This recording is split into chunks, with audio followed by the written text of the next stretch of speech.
In this video, we're going to be talking about 3 management methods for floaters. Some things that are out there, maybe some work and maybe some don't work, but stick around to the end of the video to make sure you get all 3 of these things understood to see what you can do about floaters or what can't be done about floaters. So let's get into this. So what are floaters? Floaters are the little things floating around inside your eyes. They can be black, gray, white. All has to do with the jelly inside your eyeballs called the vitreous humor.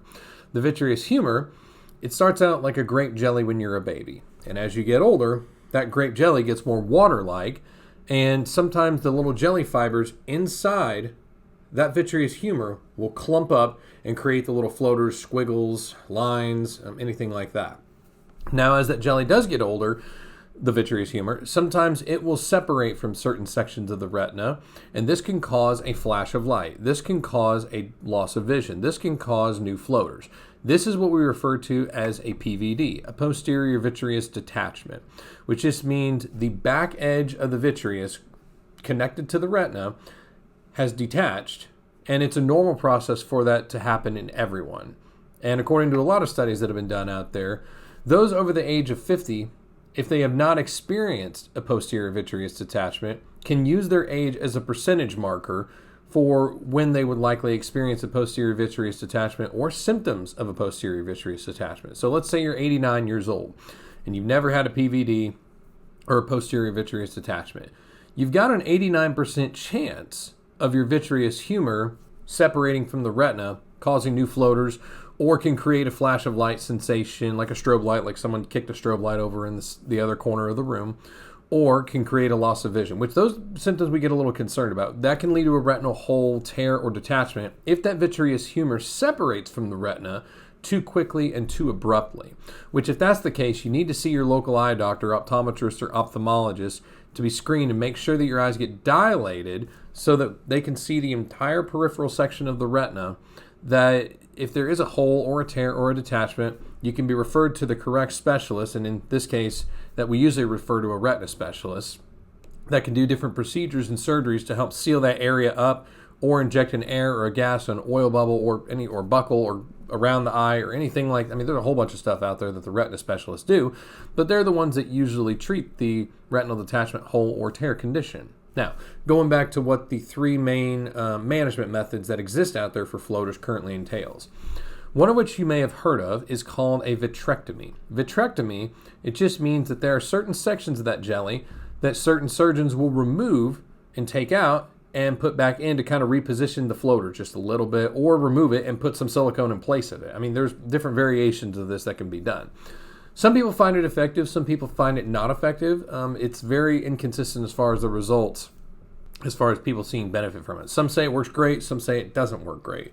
There's another version out there called vitreolysis. This is using a laser to superheat and try to vaporize those floaters, which, again, you can hear both sides of the story, where some people say it works great and some people say it doesn't work great.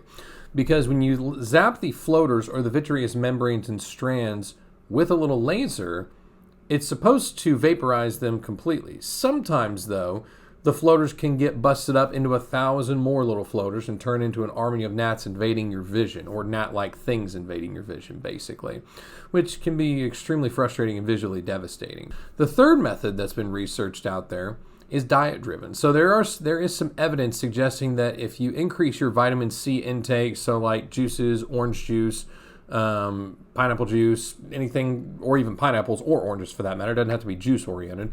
But if you increase your vitamin C intake, supposedly over time, because your vitreous humor is primarily made of vitamin C and collagen fibers, you may actually see less floaters as time goes on.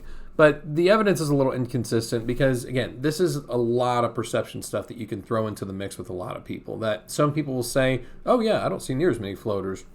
But other people will say, it didn't do anything for me, and I still see the same amount of floaters. So this is where there's a lot of inconsistencies when it comes to floater management.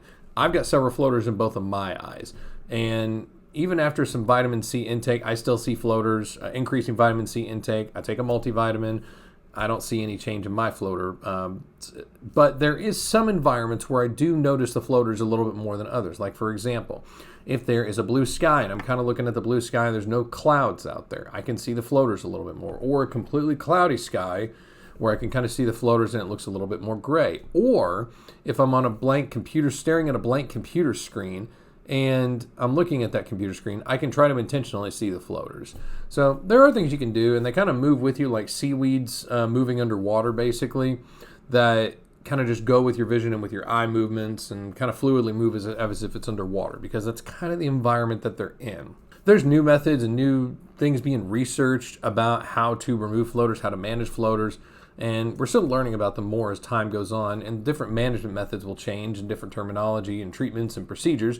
So be sure to stick around and subscribe to this channel to stay up to date on the latest research and stuff that we're learning as eye care professionals, because we're constantly learning. We're constantly reevaluating where we've been at and where we're going. Because historically, did you know that optometrists, where they came from, there's actually a difference between the optometrist and the ophthalmologist for where their backgrounds, so where career driven wise they came from. Do you want to know where optometrists came from?